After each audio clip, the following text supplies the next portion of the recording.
¿Dónde queda? Muy buenas tardes, Somos doctora. 62, 63. Yo creo que ya empezamos. Bueno, quiero comentarles primero que nada de sus exámenes, que están muy bien. En general están muy bien. Han sacado buenas notas casi todos, excepto por uno o dos que sí se aplazaron. Pero los demás están bien. Solamente que quiero recomendarles que para el próximo examen, por favor, aprendan a seguir las indicaciones que se les da. Yo les dije que deberían poner en la hoja de respuesta el inciso y las respuestas. Por ejemplo, B, respuesta 1, inciso B, estómago, ¿no? Que esa era la respuesta. Inciso C, ¿cómo es? Respuesta 2, la letra del inciso y que se llama y la respuesta, pero algunos pusieron pregunta, todas las respuestas, no sé, hicieron de todo, menos lo que les dije. Este, Se supone que el examen es de opción múltiple para poder calificar de manera más rápida, pero realmente me lo complicaron un montón porque no siguen las instrucciones. En el siguiente examen que demos va a haber, yo no voy a tener la consideración de revisar exactamente qué quisieron decir, si era o no era, simplemente tienen que ponerme la respuesta, el número y la respuesta al lado, la respuesta ya sea con el inciso y la palabra que tienen que poner, que significa solamente la respuesta.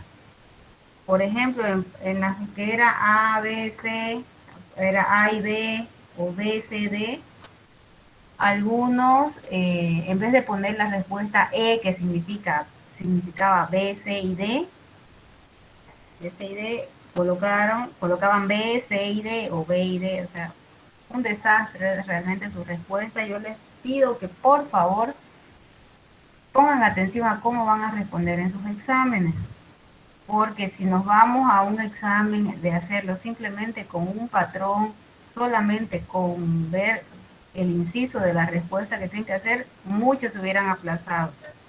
Así que por favor tengan en cuenta eso para su siguiente examen. Otra cosa, si yo les pido foto, bueno, el siguiente lo vamos a dar presencial, yo creo, ya creo que va a haber permiso. Si yo les pido foto, pongan su nombre. Igual en los exámenes presenciales, algunos ni siquiera ponen su nombre. He tenido que estar tras de varios durante unos 2 días para ver qué nombre tenían. O sea, no puedo estar esperando que buscarlos a ustedes para que me pongan el nombre. Eso es algo de lógica, es algo que tienen que tener en cuenta, tienen que concentrarse en su examen, poner su nombre y poner las respuestas como se les piden que ponen, ¿está bien?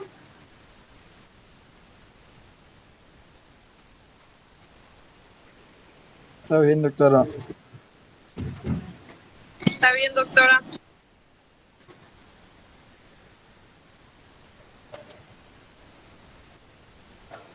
Bueno, ahora vamos a empezar con la presentación. ¿Me avisan si se ve?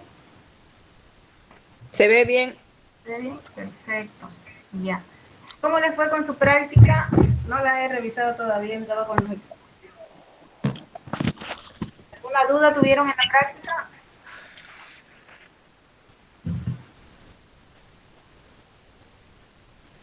¿Nadie tuvo ninguna duda? ¿Enviaron todo?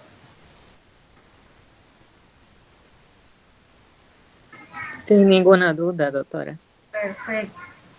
Entonces ya les dije que lo importante, bueno, que sí o sí se tienen que aprender la fórmula de Cockcroft, o sea, de memoria, eso es muy importante que se lo aprendan, y que las otras, la MDRD, este, la CKD, no es, o sea, no se la van a aprender porque no van a poder calcular con su calculadorita, así que necesito que aprendan a colocar los valores en las calculadoras que ya les dije donde en las aplicaciones o internet que pueden encontrar. Lo importante es saber qué tipo de fórmula ocupar en cada paciente, ¿no? Entonces, continuando con la valoración de lo que es la función de los riñones, Les voy a hablar ahorita. Permítanme un ratito.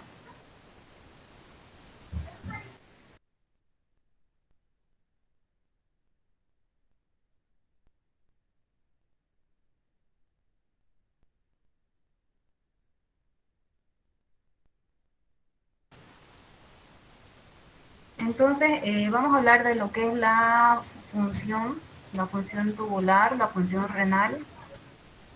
Y como parte de eso es la osmolaridad y la densidad urinaria.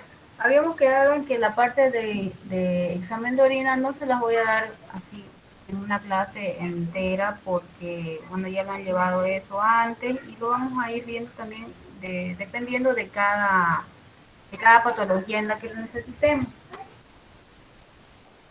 Entonces, la osmolaridad de densidad urinaria es muy importante para nosotros para poder definir si un paciente tiene la capacidad o no de concentrar la orina y de acuerdo a eso ver si el paciente es prerrenal o es renal. Entonces la osmolaridad urinaria expresa la cantidad de solutos disueltos en la orina, es el número de partículas disueltas por litro de orina y su valor no va a ser influenciado ni por el tamaño, la carga ni la densidad de las partículas. Se mide utilizando el osmómetro de descenso crioscópico que va a medir la depresión del punto de congelación o punto crioscópico de la muestra de orina comparado con el punto del agua destilada. Su valor va a fluctuar entre 50 y 1200 miliomoles litro y puede expresarse también en miliomoles kilo. Cuando se lo expresa en miliomoles kilo se llama osmolaridad. Este osmómetro obviamente no lo tenemos en todos los centros.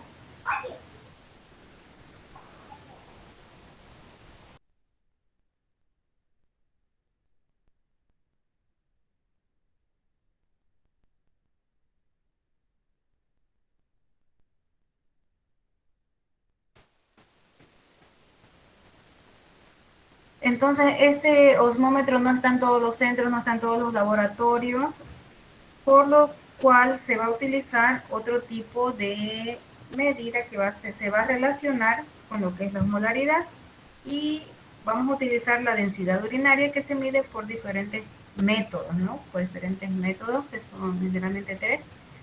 Uno, por ejemplo, es la gravedad específica, que para su determinación vamos a utilizar las tiras reactivas que para la orina, que todos conocemos, que vienen esos cuadraditos de diferentes colores, ¿han visto? Entonces, al colocar la tira reactiva dentro de la orina, estos cuadraditos van a tener polímeros poliónicos saturados con hidrogeniones. Entonces, al introducir la tira reactiva dentro de la orina, van a ser liberados los hidrogeniones y van a ser reemplazados ya sea por iones de sodio o de potasio que contenga la orina. Entonces va a cambiar el pH de la tira reactiva y va a cambiar el color porque se mide de acuerdo a colorimetría. Entonces, con eso se va a detectar los cambios en la densidad urinaria. El problema de estas tiras reactivas es que va a medir la cantidad de iones, pero en el caso de que el paciente tenga una densidad urinaria elevada o una concentración urinaria elevada a expensas de soluciones o de sustancias no iónicas como la urea, creatinina, glucosa, manitol, van a ser subestimadas. O sea, no va a medir la densidad en el caso de que que la orina esté más densa por estas sustancias, ¿no? Como urea, creatinina, glucosa o manitol. Simplemente va a medir la densidad por iones que son sodio y potasio. En la práctica clínica también se va a trabajar con lo que es la densidad urinaria relativa. En ella expresa la relación o cociente entre el peso de un volumen de orina con el peso del mismo volumen de agua destilada a una temperatura constante. ¿Cómo es eso? Pesan el volumen de la orina, que se yo, a 100 ml de la orina con 100 ml de agua destilada. Ustedes saben que el agua destilada no contiene iones, no contiene nada, entonces va a ser, se supone, más liviana que la muestra de orina, porque la muestra de orina, además de agua, va a tener solutos, ¿no? Entonces, ese peso es la relación que se va a realizar. Constituye un índice de concentración de partículas disueltas en la orina, pero no solo dependen del número de partículas, sino del peso, en esta sí está determinado por el peso y el tamaño de las partículas. Aquí, por ejemplo, en el valor normal, están pasando las diapositivas, ¿no? ¿Están viendo la tablita? Sí, Sí, doctora. Entonces, el valor normal, aquí vamos a tener un poco de discrepancia con diferentes autores, con diferentes publicaciones o también diferencias entre niños y adultos. Yo cuando les hablo de alguna charla, de algún valor, siempre me estoy refiriendo a adultos, ¿ya? Muy pocas veces les voy a dar valores de niños, así que eso van a tener en cuenta. Entonces, el valor normal es de 1,015 a 1,020. Este valor normal de la densidad en personas adultas. Obviamente los niños va a ser un poco menos los valores de la densidad urinaria. Y esta misma densidad, según diferentes tablas, podemos sacar el valor de la osmolaridad de la orina. Generalmente no utilizamos, o sea, en la práctica clínica, no utilizamos mucho lo que es la osmolaridad urinaria, ¿no? Simplemente usamos más lo que es la densidad, ¿no? Pero porque en muchos lados no hay el osmómetro que habíamos dicho al principio. Entonces, al haber un valor de 1,015 a 1,020, vamos a tener una osmolaridad, por decirles, entre 600 y 800 miliosmoles litro. Pero ¿de qué nos sirve saber la densidad urinaria? Y por eso quería hablar específicamente de la densidad urinaria, porque la densidad urinaria nos va a servir para saber si el riñón tiene la capacidad o no de concentrar todavía la orina. Si un riñón está con una alteración netamente del parénquima renal, que es una necrosis tubular aguda que no concentra orina, no puede concentrar orina porque no va a reabsorber el sodio, no va a reabsorber agua. Entonces, una densidad alterada, una densidad disminuida, nos va a decir que el riñón no tiene esa capacidad de concentrar la orina. Entonces, para eso nos sirve como un parámetro de función de los túbulos, ¿no? Entonces, la capacidad de la concentración de la orina. Si un paciente que tiene, tiene una oliguria y que tiene una densidad urinaria normal o elevada, entonces es un paciente que tiene capacidad de concentrar la orina y probablemente ese paciente esté simplemente deshidratado, y al estar deshidratado el riñón va a reabsorber mayor cantidad de agua, va a tratar de reabsorber mayor cantidad de agua y va a hacer que la orina se concentre un poco más. Entonces va a evitar que se elimine agua. Ya habíamos hablado en anteriores clases cómo es que evitamos que se elimine el agua a través de los riñones. Entonces la concentración de la orina va a ser mayor porque se reabsorbe mayor cantidad de agua. A ver. Bueno, eso en cuanto a la molaridad y la densidad urinaria. Respecto a esto, les voy a pedir que por favor se van a hacer un cuadro.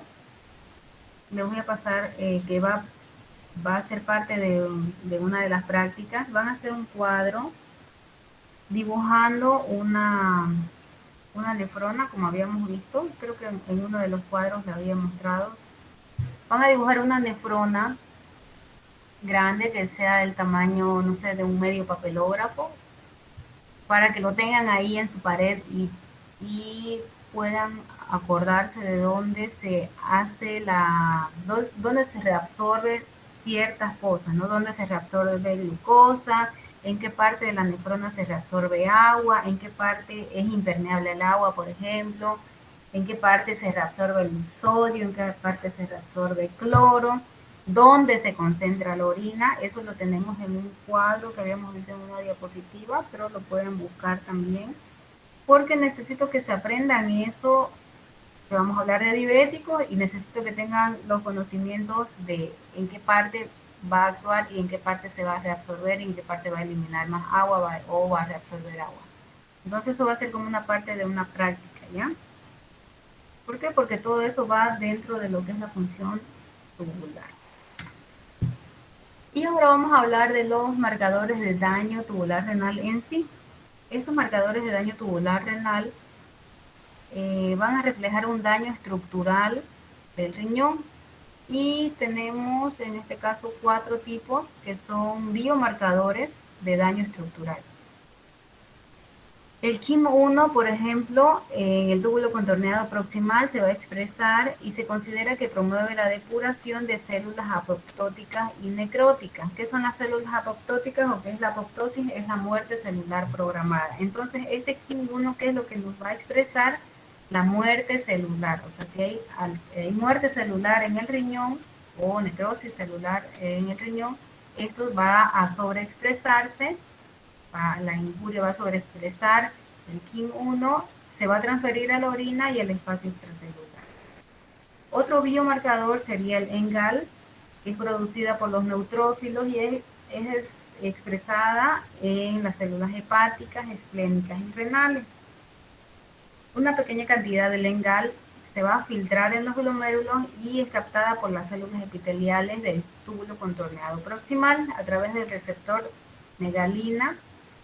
Y en caso de la injuria o de falla renal, el ENGAL es también sobreexpresada y liberada en la orina y el plasma. Otro biomarcador es la interleuquina 18. Han debido escuchar mucho de la interleuquina 18 cuando les hablan de sepsis, o ahora en estados proinflamatorios, por ejemplo del COVID, se está hablando mucho sobre las interleuquinas. Entonces, estas interleuquinas, que son producidas por las células inmunes y epiteliales activas,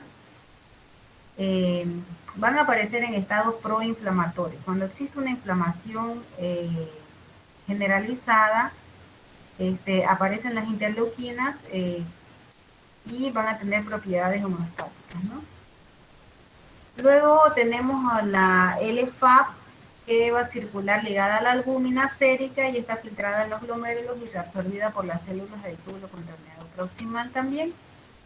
En condiciones de estrés o de isquemia también vamos a verla, y vamos a verla liberada en la orina, ¿no? Desgraciadamente ninguno de estos biomarcadores que les menciono acá los tenemos disponibles en nuestros laboratorios, así que solamente para conocimiento general de ustedes, pero no los pedimos acá porque no los tenemos disponibles.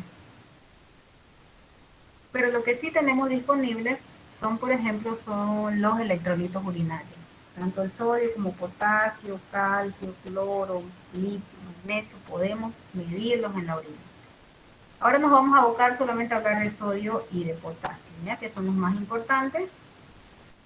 En cuanto a los electrolitos urinarios, el sodio urinario va a depender siempre del volumen intravascular, o sea, de la cantidad de líquido que tengamos dentro del cuerpo, dentro del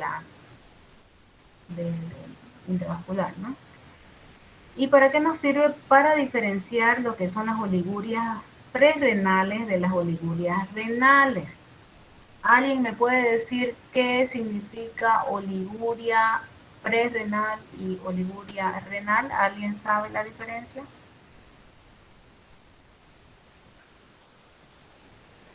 Doctora, las oligurias prerrenales son cualquier patología que impida que llegue el flujo sanguíneo al riñón. Muy bien, ya, muy bien. ¿Y las Las, la- renales? las renales son aquellas que involucran afectación ya sea de la cápsula, el glomérulo o alguna patología interna En realidad del parénquima, ¿ya? Del del parénquima. parénquima. Del parénquima. La cápsula, no. En caso de la cápsula, si hay alguna alteración y si hace compresión, ya vendría a ser postrenal. Ya, entonces las oligurias prerrenales y postrenales, ¿no? Oliguria, no recuerdo que la oliguria es la disminución de la cantidad de la orina menor a, ¿cuánto? ¿Se recuerda? ¿Cuál es la definición de oliguria? Menor a 500 ml. Menor a 400 ml, Ciento. ¿ya? Entonces, las oligurias prerrenales, como dijo su compañero, son las que se producen por alteraciones generalmente en el volumen antes de que lleguen al riñón, ¿no ven? Antes de que se llegue a filtrar siquiera el plasma.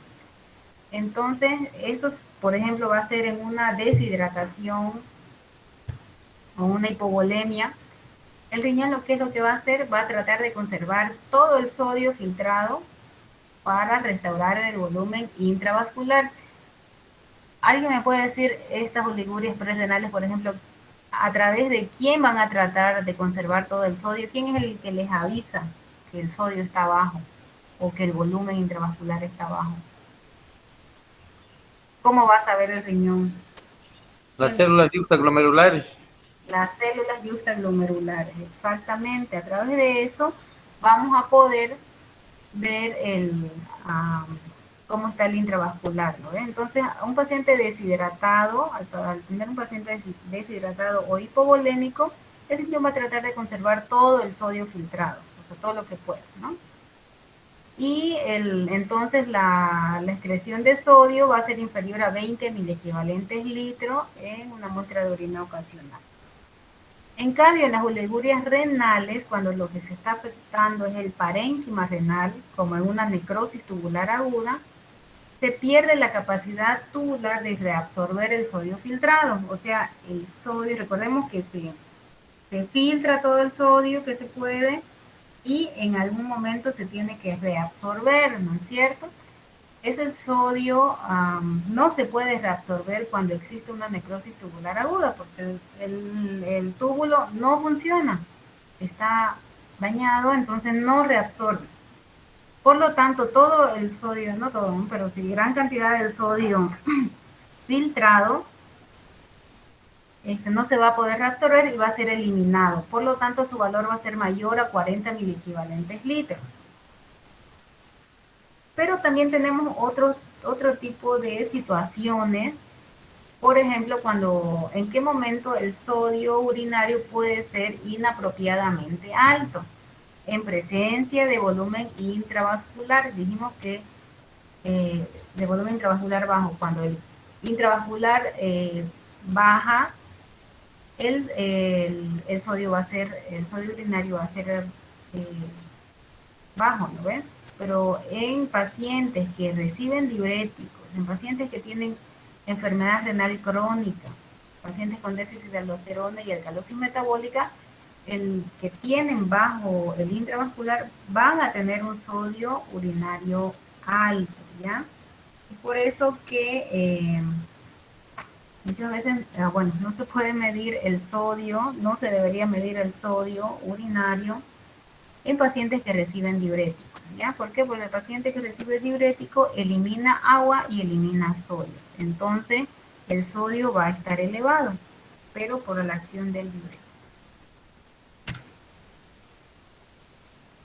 Y bueno, lo que vamos a ver ahora es la fracción de excreción de sodio, que es el porcentaje de sodio filtrado que aparece en la orina o que es finalmente excretado. El sodio filtrado, o sea, todo lo que sale del glomérulo, la cápsula de Bowman, corresponde al 100% del sodio filtrado. Y el sodio que aparece en la orina es un porcentaje, es el porcentaje que deseamos conocer. Entonces tenemos aquí la regla de 3 simples, el sodio filtrado es el 100% y el sodio excretado, o sea, el sodio que aparece en la orina final, es lo que corresponde a la fracción de excreción de sodio y lo que queremos saber el valor.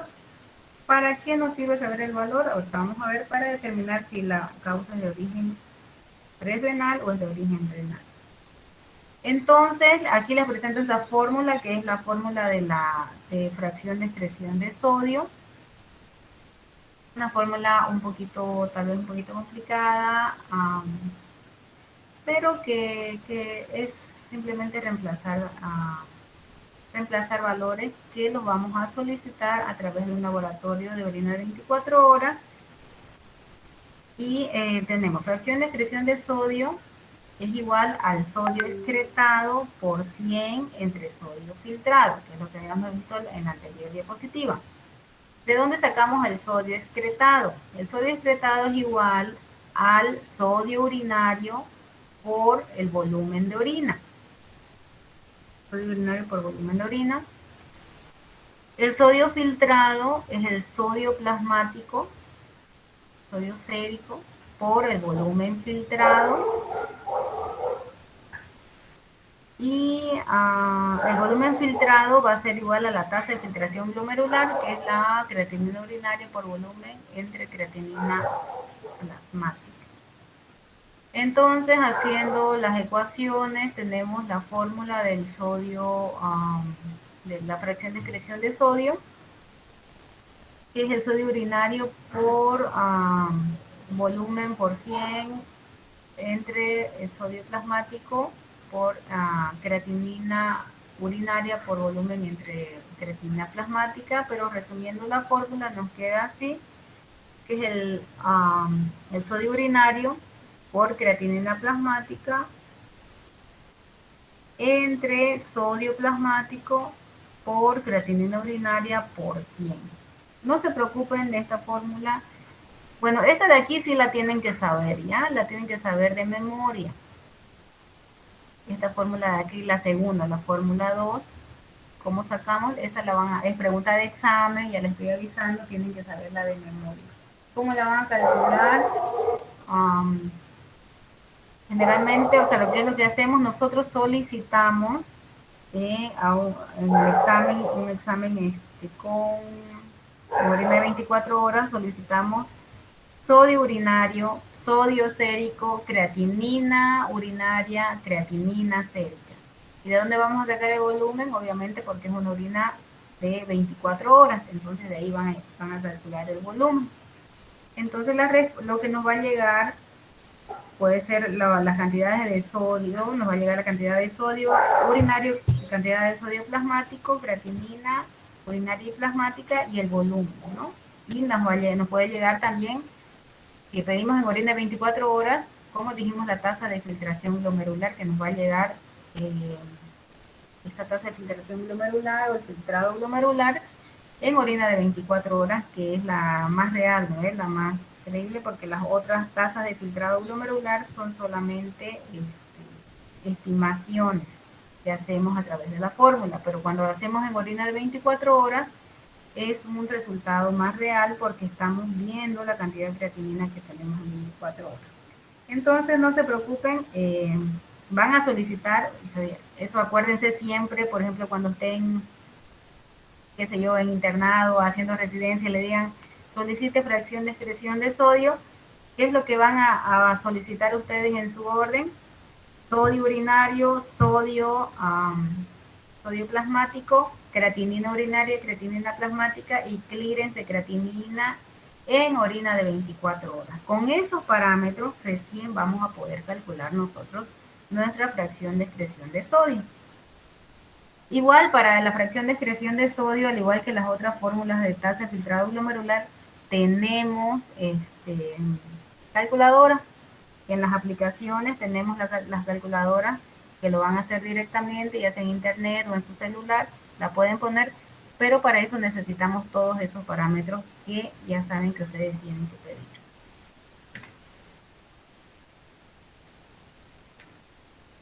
Entonces, ¿para qué nos sirve la fracción de excreción de sodio?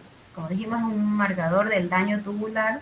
Lo vamos a pedir en qué pacientes, pacientes que están oligúricos o pacientes en los que se les eleva la creatinina tal vez, y no sabemos, no estamos seguros si la hipovolemia o la falla renal, si la falla renal es por hipovolemia o por necrosis tubular aguda. Si es prerrenal, si es por hipovolemia, la fracción de excreción de sodio va a ser menor al 1%.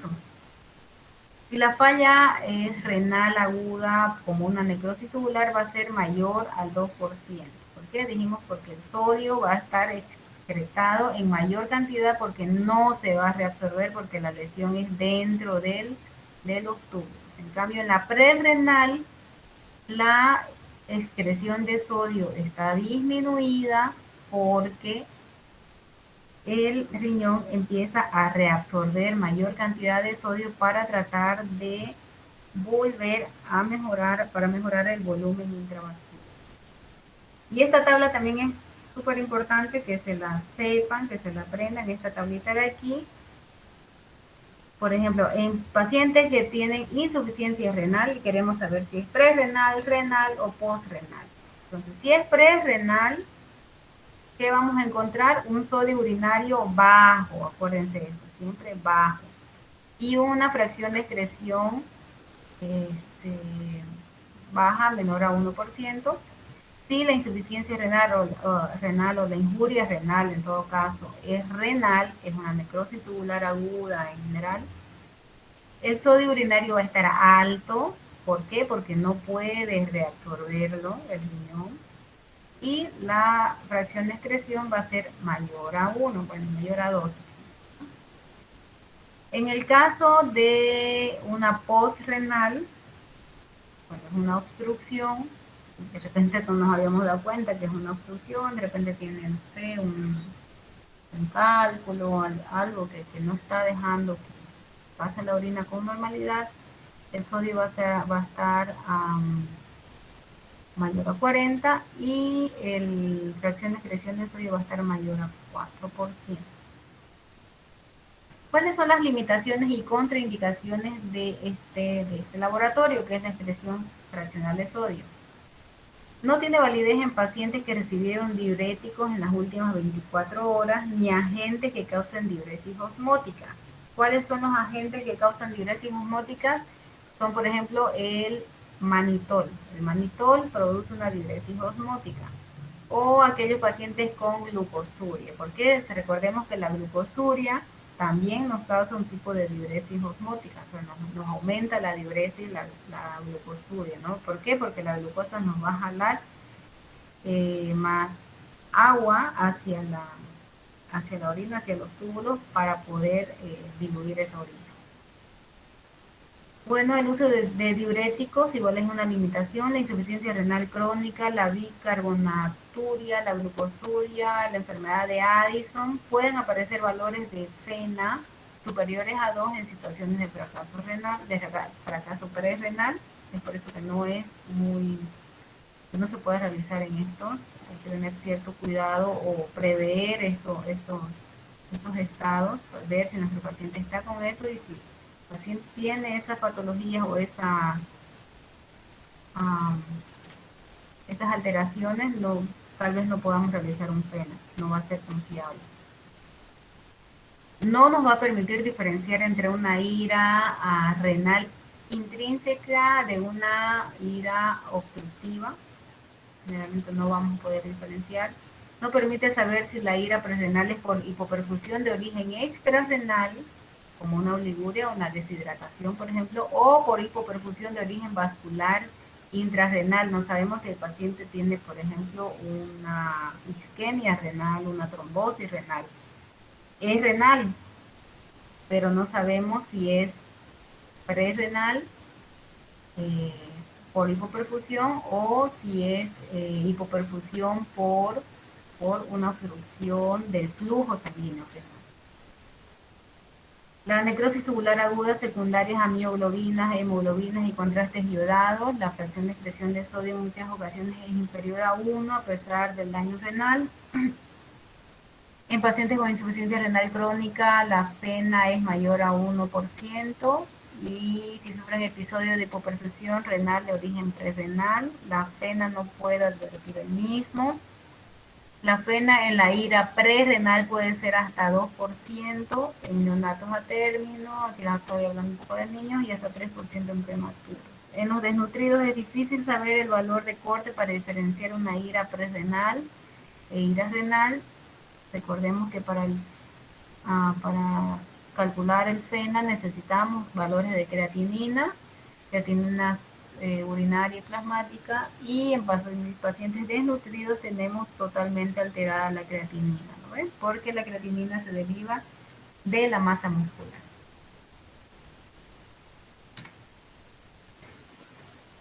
Otros marcadores de daño tubular, tenemos el sodio en orina de 24 horas, el resultado es en miliequivalentes litro, y lo dividimos entre 17.5 para tener el resultado en gramos, ¿no? En gramos por día. ¿Para qué nos va a servir esto? Por ejemplo, para hacer un seguimiento en las dietas hiposódicas. La teoría nos dice que toda la cantidad de sodio que ingerimos va a ser la misma cantidad de sodio que excretamos. Entonces, en el caso de que tengamos un paciente con una dieta hiposódica y el resultado no concuerde con lo que le hemos indicado en la cantidad de sodio, entonces vamos a saber si está cumpliendo o no está cumpliendo la dieta hiposódica. Otro marcador de daño tubular es el potasio urinario, así como la fracción de excreción de potasio. ¿Para qué nos va a servir el potasio urinario? Se realiza en orina de 24 horas también. Sirve para el diagnóstico diferencial de hipocalemia. ¿Y qué vamos a hacer? Si un sodio urinario es menor a 15 miliequivalentes por litro en 24 horas, quiere decir que las pérdidas del potasio, o sea, el paciente está hipocalémico por pérdidas extrarrenales. Pero si el potasio urinario es mayor a 20 miliequivalentes litro en 24 horas, las pérdidas son, aquí es renales. Son renales. ¿Eso qué quiere decir? Tenemos un paciente con hipocalemia que tiene un potasio de 2, y no sabemos, por algún motivo no sabemos por dónde está perdiendo tanto potasio. Paciente que le hacemos reposición y sigue perdiendo potasio, no sube el potasio, pedimos un potasio urinario. ¿Para qué? Para ver si el potasio urinario es bajo, hasta 15 miliequivalentes por litro, las pérdidas son extrarrenales, quiere decir que de repente está perdiendo por la sonda nasogástrica, está perdiendo por vómitos, está perdiendo hasta por sudoración, pero no porque lo esté eliminando por la orina. En cambio, si el paciente tiene un potasio bajo en sangre, tiene 2 de potasio, y su potasio urinario es alto, quiere decir que es por una alteración renal, una alteración tubular. Para eso nos va a servir la cuantificación del potasio urinario. Y lo mismo pasa con la fracción de excreción de potasio, que la fórmula es parecida a la de fracción de excreción de sodio. El valor normal es de 10 a 20%, de ahí que los valores superiores en presencia de hipopotasemia sugieren un aumento en las pérdidas renales. Y en pacientes con hiperpotasemia, que tienen una fracción de excreción mayor al 30%, va a indicar que la eliminación es normal del potasio, no a nivel renal. O sea, si el paciente tiene un potasio muy alto y la fracción de excreción de potasio también está muy alta, quiere decir que está funcionando bien el riñón para poder eliminar ese potasio.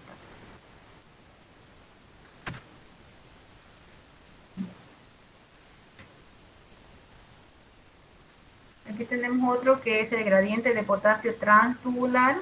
Va a determinar el gradiente de concentración para el potasio entre la luz del capilar peritubular y la luz tubular a nivel del túbulo colector, del túbulo cortical, ¿no? El túbulo colector, perdón. O sea, es la fuerza con la que va a eliminarse prácticamente el potasio. El potasio a través de la secreción que se hace al final de los túbulos colectores, ¿no ves? El valor normal es 6.68, más o menos 0,55. El paciente hiperpotasémico. El paciente tiene potasio alto, tiene potasio de 6, por ejemplo, en sangre, con un valor de gradiente de potasio transtubular mayor a 6, implica que el túbulo colector no responde apropiadamente a la hiperpotasemia y que la secreción tubular de potasio está disminuida, bien sea por daño del epitelio tubular o por incapacidad de las células epiteliales para responder a las hormonas que intervienen en la regulación del potasio.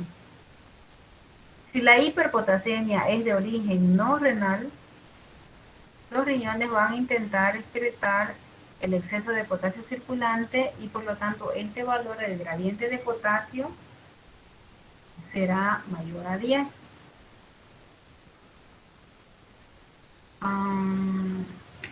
Aquí. Entonces, los índices diagnósticos urinarios, pedimos muchas veces todos estos índices, estas mediciones, ¿para qué nos van a servir?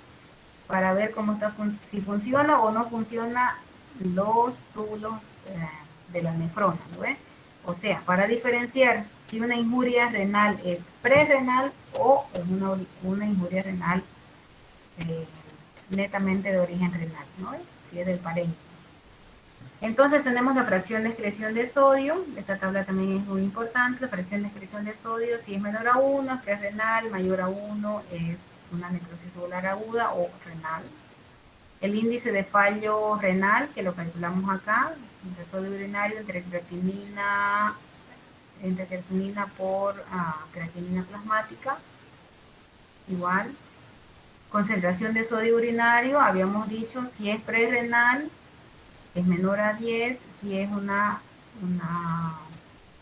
injuria renal, es mayor a 20 miliequivalentes litros, porque no está pudiendo concentrar la orina adecuadamente, no se reabsorbe el sodio. Tenemos igual aquí otros índices de creatinina en orina con creatinina plasmática, urea en la orina con urea plasmática, y así vamos haciendo los índices o los coeficientes entre lo plasmático y lo urinario. Y aquí entra también lo que es la densidad urinaria que habíamos hablado al principio. Si el paciente tiene una injuria renal y la densidad urinaria es mayor a 1.020, no habla de que el daño o la injuria renal es prerrenal. Pero en cambio, si tenemos una injuria renal de tipo renal, de una necrosis tubular aguda, donde el riñón o donde los túbulos pierden su capacidad de concentrar la orina, esta orina va a estar más diluida y la densidad va a ser más baja, va a ser de 1.010. Lo mismo con la osmolaridad urinaria, ¿no? Recordemos que esto va junto con esto. Esto se puede calcular, como dijimos, con el osmómetro, pero como no lo tenemos en todos los centros, lo hacemos de manera un poco más práctica con lo que son las tiras reactivas, ¿no? Y en cuanto a los cilindros, que eso igual vamos a hablar. Si es prerrenal, vamos a encontrar cilindros hialinos. Y si es una necrosis renal, vamos a encontrar cilindros granulosos, cilindros pigmentados y de células epiteliales. La diferenciación de los cilindros también nos va a diferenciar el origen de la injuria renal. Aquí está, en la parte de la densidad urinaria, quería recordarles, olvidé decirles que al leer, para poder leer este resultado de densidad urinaria, no vamos a leer, por favor, no cometamos el error de decir que la densidad urinaria es de 1020 o de 1010. Eso está mal, no se dice de esa manera, a pesar de que todo el mundo lo dice, no es lo correcto. ¿Por qué? Porque la densidad se mide en relación al agua, ¿no ven? La densidad de la orina o cualquier densidad, cualquier líquido que vamos a medir densidad, se mide en relación al agua destilada. Y la densidad del agua es de 1. Entonces no podemos decir que nuestra orina tiene una densidad de 1010 o 1020, mientras que el agua destilada es de 1, porque ni que fuera nuestra orina pesadísima, ¿no ven? Entonces no hablemos de 1000, hablemos de 1.10, 1.010, 1.020, cuando hablemos de densidad urinaria al leer un examen general de orina. Y creo que esto es toda la presentación de hoy día. ¿Tienen alguna duda? Este tema de verdad que es un poquito feito porque es netamente teórico. A mí no me gusta presentarles así, me gusta darles más esquemas, dibujos, pero este tema es precisamente netamente teórico, ¿no? ¿Alguien tiene alguna consulta? ¿Alguien quería hablar? Creo que Arancilla. Doctora, ¿nos puede enseñar cómo sacar el ritmo diurético? O... Claro, claro. Ahorita espera. El ritmo diurético.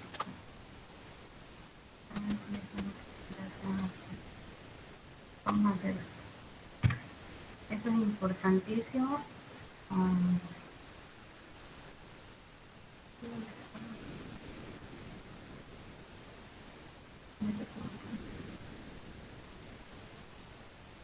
Nueva diapositiva. Entonces, el ritmo diurético, ¿ya? Eso de todas maneras debemos hablar.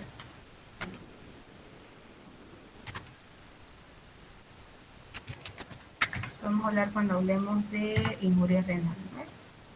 Y cuando hablemos de las tablas de la injuria renal. El ritmo diurético, ¿qué necesitamos para el ritmo diurético? Necesitamos la cantidad de orina en 24 horas, volumen urinario. El volumen urinario, digamos, cuánto orinó el paciente en 24 horas. Digamos que orinó 1500 ml. 1500 ml. Necesitamos el peso del paciente. ¿Cuánto pesa tu paciente? Peso, no sé, unos 60 kilogramos. Entonces vamos a dividir entre mi calculadora. 1500, vamos a dividir 1500 entre las 24 horas entre el peso del paciente. A ver, dividan.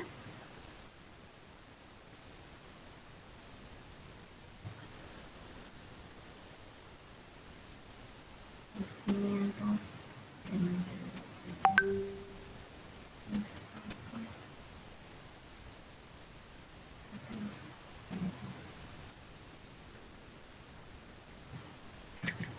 en este paciente va a ser de 1.04 ml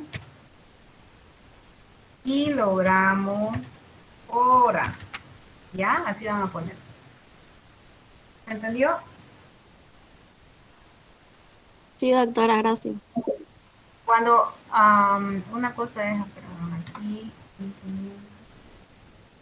500 entre 24.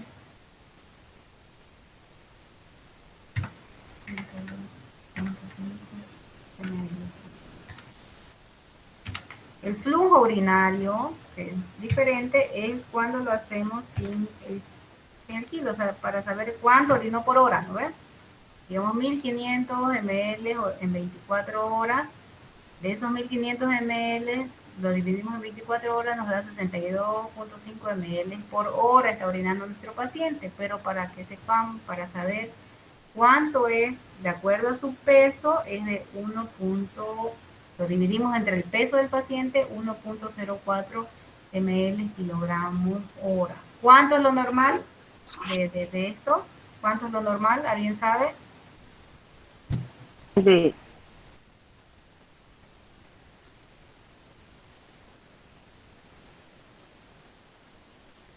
0,5 a 1 ml kilogramo hora.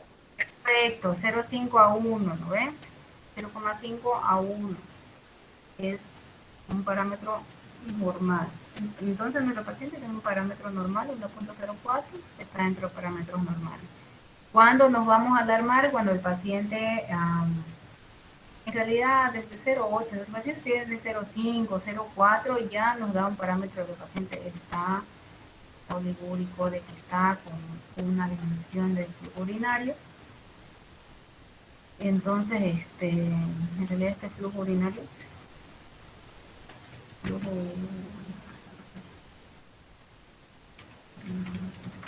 ritmo diurético.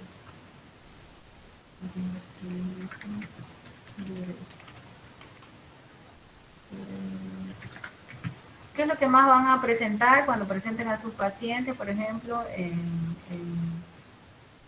esta es esto, ¿no? Por kilogramo por hora. Este tema lo vamos a tocar cuando hagamos infuria renal aguda, pero igual pueden ir aprendiéndolo ahora. Gracias, doctorita.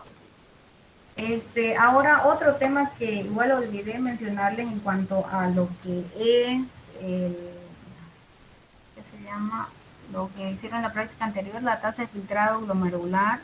¿Por qué no sirve sacar la tasa de filtrado glomerular, no? O sea, en la práctica ya. Obviamente vamos a saber que el paciente ha disminuido la cantidad de orina, qué sé yo. Pero lo usamos nosotros bastante en lo que es la medicación de los pacientes. Nosotros muchas veces, o sea, la mayoría de las veces hacemos una adecuación de la dosis del paciente a una dosis renal, a una dosis de acuerdo a la tasa de filtrado glomerular. Generalmente son los antibióticos que tienen cambios, ¿no? Con la tasa de filtrado, con el filtrado glomerular. Entonces, vamos a practicar cuánto se le coloca a un paciente. No es la misma dosis un paciente que tiene un filtrado glomerular de 80 que un paciente que tiene un filtrado glomerular de 40. Hay antibióticos que sí tienen y hay antibióticos que no tienen cambios, ¿no? En una dosis renal para, de acuerdo al flujo, a la tasa de filtrado glomerular. Eso vamos a ver, vamos a hacer una práctica, pues sí, creo que hagamos práctica, pero todavía no hemos podido hacer. El siguiente tema que vamos a dar es de infección urinaria. ¿Ya? Este tema de acá lo tengo en un PDF, pero he sacado igual de varios lugares, entonces me gustaría que estudien la parte del texto que les voy a mandar, con parte de las diapositivas. No sé si alguien le ha sacado fotos, no me le han sacado fotos. Si no, igual se la voy a pasar estas diapositivas porque hay algunas tablas que no están, por ejemplo, en el texto que yo les estoy pasando, ¿ya? Para que estudien a la hora del examen. Y nuestro próximo tema sería infecciones urinarias.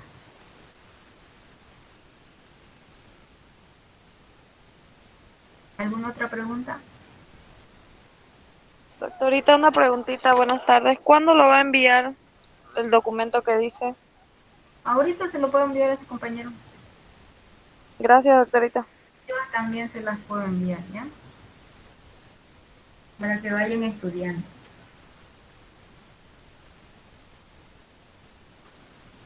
Entonces, si no hay más preguntas, sé que este tema es un poquito árido porque es fórmula y esas cosas más teóricos, pero bueno, era necesario este tema. Entonces nos vemos el siguiente viernes. A ver, el siguiente viernes. Doctorita. Perdón, el viernes es... Podemos pasar una clase el viernes, está bien. El siguiente viernes nos vemos, ¿ya? Doctorita, ¿no le da para que sea este lunes en el horario normal? Porque ya empezamos exámenes. Y lo que pasa es que tengo diplomado los lunes y los miércoles. El martes podría ser. El martes. Martes y viernes. 9. Nuestro examen, ¿qué fecha cae? 12, ¿no?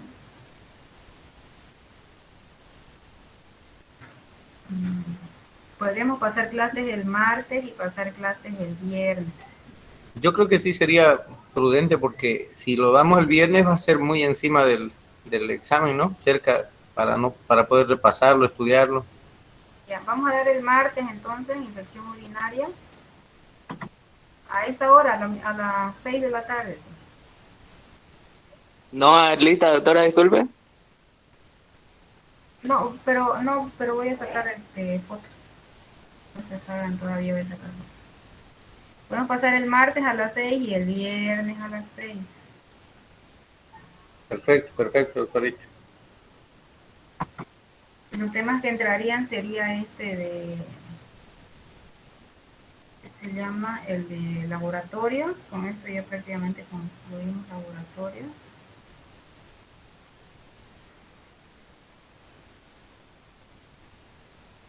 Y entraría infección urinaria.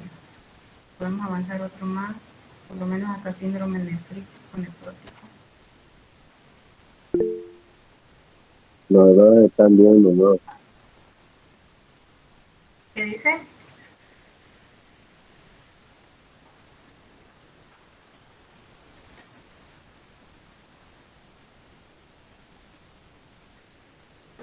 Doctora, una preguntita. Dígame. El ritmo diurético, usted habló sobre el ritmo diurético, el valor es de mayor a 0.5 o es de 0.5. No le escucho, está con retorno.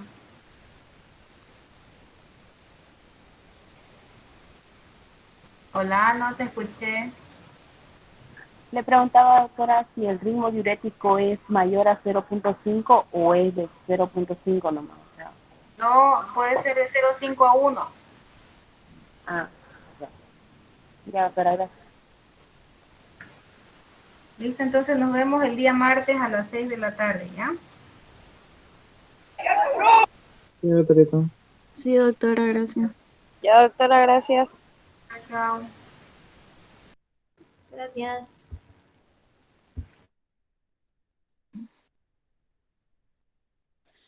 Gracias, doctora. Hasta luego.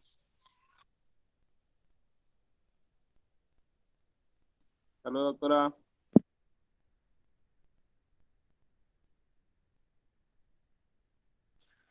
Hasta luego. Chao, Fabi.